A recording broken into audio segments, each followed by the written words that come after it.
Olá a todos, eu sou o Eduardo e uma das perguntas mais comuns que existe entre os entusiastas da fotografia newborn em início de carreira é a seguinte: qual é a melhor câmera e a melhor objetiva para fotografar recém-nascidos? E a resposta é muito simples, mas mesmo assim ainda depende de alguns fatores e nós já vamos ver esses fatores logo a seguir. Só que antes de nos preocuparmos com a câmera A, B ou C ou a objetiva X, Y, Z, seria interessante entender o que há por detrás de todo esse conceito de equipamentos para não cairmos no erro de comprar um determinado produto que não satisfaça por inteiro as nossas necessidades. E sem mais delongas, a câmera fotográfica ideal para fotografar recém-nascidos é aquela do tipo DSLR que nós podemos trocar a objetiva. E pouco importa se for Nikon, Canon, Sony ou qualquer outra marca, porque, em regra geral, todos esses fabricantes possuem modelos com tecnologias e funcionalidades muito semelhantes entre si. Agora tenha sempre em mente que se você morar no Brasil e quiser comprar uma câmera nova Nikon, a marca não tem mais representantes no Brasil desde 2018 e toda assistência técnica autorizada deverá ser feita nos Estados Unidos e isso poderá também implicar em custos de envio. E existem vários tipos de câmeras DSLR, mas a grande diferença entre elas está no tamanho do sensor, porque de uma forma geral nós as classificamos entre APS-C e Full Frame. O sensor APS-C é um pouco menor do que o sensor Full Frame e vulgarmente as pessoas chamam este sensor APS-C de cropado por causa do fator de corte ou fator de crop em inglês, e daqui a pouquinho eu já vou explicar o que é este fator de corte. Como as câmeras cropadas têm um sensor menor, a área abrangida onde você vai fazer a sua fotografia é menor do que nas câmeras full frame, mas isso não significa que elas façam fotografias ruins, e muito pelo contrário, até porque estas câmeras produzem boas imagens. Então, por outro lado, é certo dizermos que as câmeras full frame são melhores? Sim, elas são melhores, porque para além de terem um sensor maior, a quantidade de informação que ele capta também é maior. E para além disso, por serem equipamentos mais indicados para uso profissional intensivo, também contam com uma série de outras características e funcionalidades mais avançadas em relação às câmeras de entrada e também aquelas câmeras intermediárias. Já em relação à objetiva, o ideal seria utilizar alguma que tenha uma distância focal entre os 35 e os 50 milímetros. E se você ainda não sabe teoricamente o que é distância focal, eu vou explicar de uma forma muito simples de se entender. A distância focal, a grosso modo de dizer, são os milímetros que a objetiva tem. Quanto menor for o número da distância focal em milímetros indicados na objetiva, maior será a área do enquadramento da imagem. Por exemplo, se você fotografar em 18 milímetros, a área abrangente no quadro será maior, ela será mais ampla. Por outro lado, se você fotografar em 50 milímetros, a área no quadro será bem menor porque o ângulo será mais fechado. Ou seja, na fotografia, o assunto fica mais aproximado da gente. Agora, você se lembra lá atrás quando nós falamos em fator de crop? Então, é aqui que entra a explicação. A distância focal da maioria das objetivas são calculadas em função dos sensores full frame, e isso quer dizer que quando você usa uma objetiva de 50 milímetros numa câmera de sensor full frame, ela realmente apresenta aqueles 50 milímetros. Por outro lado, como as câmeras cropadas têm um sensor menor em relação ao sensor de uma full frame, os fabricantes criaram um fator de corte para fazer a equivalência das distâncias focais das objetivas. E este fator de corte pode variar entre 1.6 na Canon e 1.5 na Nikon. E se você não tem muita familiaridade com esse assunto, é normal que pareça um pouco complicado no começo, mas você vai ver que é muito simples de resolver. Então, vamos lá. Essencialmente, o fator de corte então ele existe por causa da diferença que nós temos aqui entre o tamanho dos sensores, no caso de uma câmera APS-C, para o sensor de uma câmera full frame, né? Porque esses sensores eles são um pouco maiores. Então imaginemos, vamos lá na parte prática. O sensor full frame, tá? O fator de corte dele é 0, ou seja, não tem fator de corte. Já o modelo APS-C, ou seja, as câmeras cropadas, tem um fator de corte. Nesse caso aqui, como é uma Canon, o fator de corte ele é de 1.6. No caso da Nikon e da Sony, a maioria delas possui um fator de corte de 1.5. Pronto. Então imaginemos como é que funciona na prática. Você tem aqui esta bebê, tá? Que ela está posicionada dentro de um baldezinho. Então o que você faz? Imaginemos, você pega aqui a sua câmera com uma objetiva de 50 milímetros, né? Coloca a sua câmera num tripé aqui para fazer uma fotografia.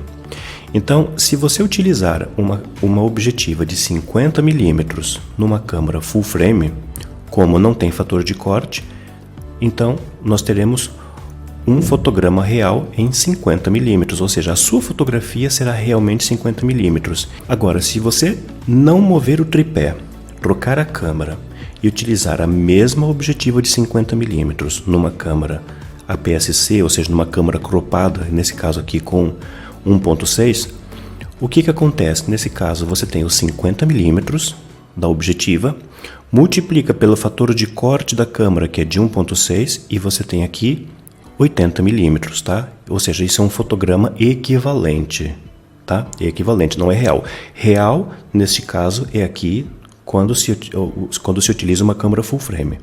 Agora, aqui tem um fotograma equivalente. Isso significa que se você quiser ter o mesmo fotograma que temos aqui, você terá que se afastar um pouco mais. Agora, guarde bem esse número de 80 milímetros porque nós já vamos falar sobre ele daqui a pouquinho. Só que esses argumentos dos fatores de corte não são tão lineares, até porque existem objetivas que são concebidas para serem usadas apenas em câmeras cropadas. E se nós falarmos sobre isso, as coisas vão ficar um pouco mais complicadas. Sem falar também que nós contamos ainda com a abertura das objetivas. E neste caso, quanto maior for a abertura, maior será a quantidade de luz que chegará ao sensor. Agora, você também pode estar fazendo aí aquela velha pergunta: como é que eu sei se a minha objetiva tem abertura grande ou uma abertura pequena? E é muito simples. Geralmente essa informação está escrita no próprio corpo da objetiva e na fotografia nós consideramos que uma abertura grande começa nos 2.8 e vai até 1.2, ou seja,